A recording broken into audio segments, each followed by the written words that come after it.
Thank you so much for staying with us. We're still talking about the FCT election, which we'll be holding tomorrow. We get another perspective into this matter, but just how keenly will this exercise be contested? Let me show you some facts about this exercise. Well, the election to determine the local political control of the nation's political capital is what we're going to be seeing tomorrow in the FCT. Well, you know that Abuja, the FCT, is the nation's political capital and is the base of government. It is an APC-controlled central government. Of course, we know that since May 2019, Buhari-led APC government took control of the country and is at its base in the FCT. And the PDP has always maintained strong control not only of the central government but of the FCT politically since 1999. In fact, the current senator of the FCT, Senator Philip Aduda, is a PDP member, and the two Federal House of Representative members for the FCT are said to be PDP members also. But then let's take a look at how this might pan out, because the chairman of the Senate Committee on the FCT is Senator Dino Melaye of the APC. The election will be a strong battle between the top political parties, the APC and the PDP, in taking the soul of the FCT. Well, now, Samson Itodo, an election observer and the convener of YAGA, joins us from Abuja studio. Many thanks for joining us, Samson. We looked at the political dimension and the dynamics of the FCT as it currently stands now. How keenly do you think this contest will be tomorrow? Well, thank you very much, Cheryl. This contest will be keenly contested because all the actors are very much interested in these elections. The FCT as a federal capital territory is up for grabs by the different political parties. But if you follow the history since 2003, the former ruling party, the People's Democratic Party, has held sway in the leadership of the FCT.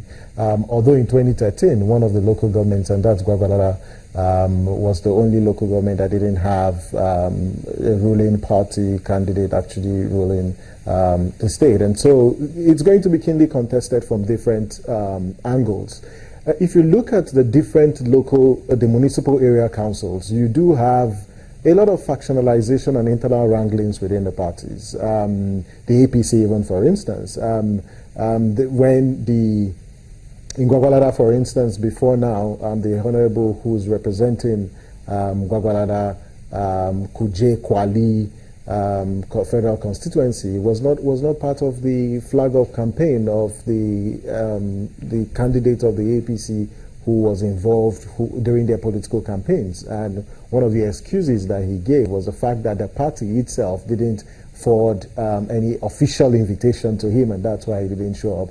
And so you would see that at the different levels, at the different local governments, there are different political undertones, there are different contestations between the different candidates who are vying for this office. But I tell you that the APC, for instance, has said that this is the turn, and never again will they be robbed of their position or their leadership of the FCT. But there are three main parties who are contesting for power in the FCT: the APGA, the All Progressive Congress, and the PDP. It's going to be very interesting. But talk to us about the preparations of INEC. Your group, YAGA, and some other election observing groups are going to be deploying observers for this election. But from what you have seen so far, how prepared do you think the INEC is, and of course the other security agencies for this election? Well, I think from the standpoint of the Electoral Commission, the Electoral Commission has assured us that she is very, very prepared. There were two briefings this week which we were all part of, and they talked about the procedure and their preparedness for the elections. And you've heard from your previous guest that the INEC is prepared.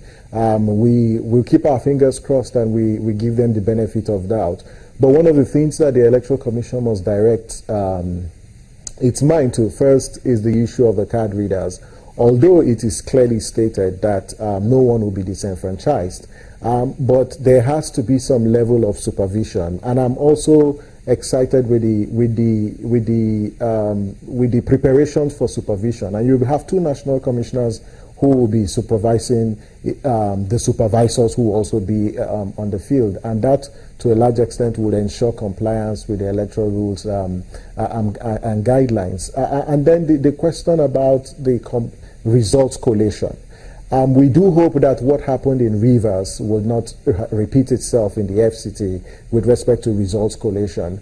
We hope that the security features on both the results sheets and the ballot papers are unified in a way and manner that voters will not go to the field tomorrow and begin to ask questions about the security features, or there's some irregularity with respect to the security features on the sensitive materials like the results sheet and the ballot papers.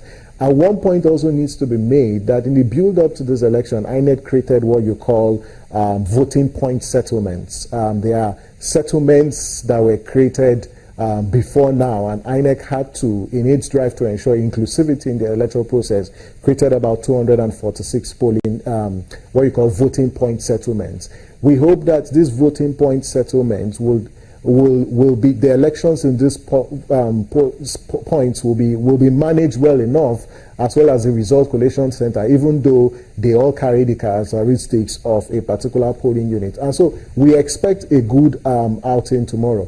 But we do hope that the politicians, particularly the party agents, will not make any attempt to disrupt the process or usurp the powers of the electoral officials who will be managing the elections. And then voters will also cooperate with the election officials, because everyone needs to actually cooperate with each other to ensure the success of the election. With respect to security, the police has come out to say they've got 13,000 policemen who will be deployed for this election.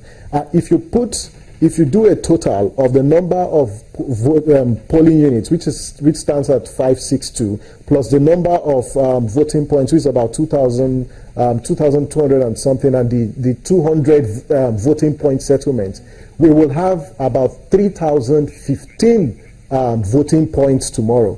And if you do your calculation vis-a-vis the number of security agents deployed for this election, we expect that for every polling unit, you have an average of 4 to 5 either policemen or security agents properly securing the election. So we hope that we would have them, not just figures, but we will go to the polling station and see security officials.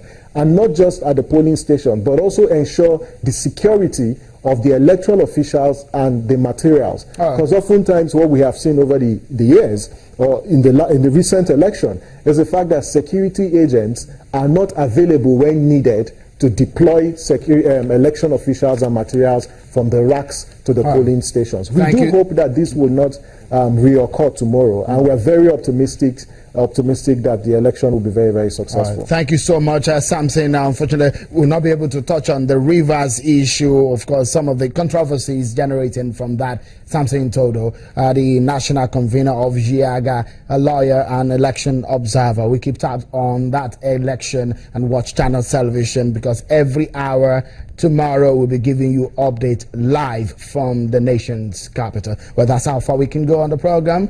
That's our edition today. Many thanks for being such a good company. I'm Sean Kimberley. Bye for now.